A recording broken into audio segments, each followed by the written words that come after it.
Astronomers may have discovered the densest galaxy in the nearby universe. The galaxy, known as M60-UCD1, is located about 54 million light-years from Earth.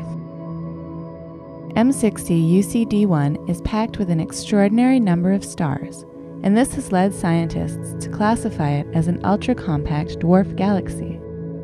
This means that this galaxy is smaller and has more stars than just a regular dwarf galaxy.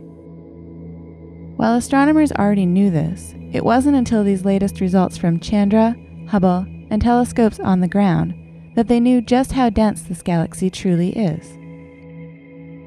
M60-UCD1 has the mass of about 200 million times our Sun, and, remarkably, about half of this mass is packed into a radius of just about 80 light-years.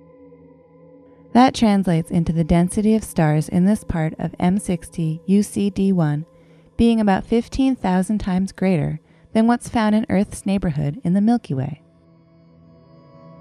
Astronomers have been trying to determine where these ultra-compact dwarf galaxies fit into the galactic evolutionary chain. Some have suggested they start off not as galaxies, but as giant star clusters. The latest results on M60-UCD1 challenge that idea. The new Chandra data indicate that there may be a supermassive black hole at the center of M60-UCD1. If that's the case, then it's unlikely this object could have ever been a star cluster. Instead, the X-ray data point to this galaxy being the remnants of a larger galaxy that had its outer stars ripped away by tidal forces, leaving behind the dense inner core of the galaxy.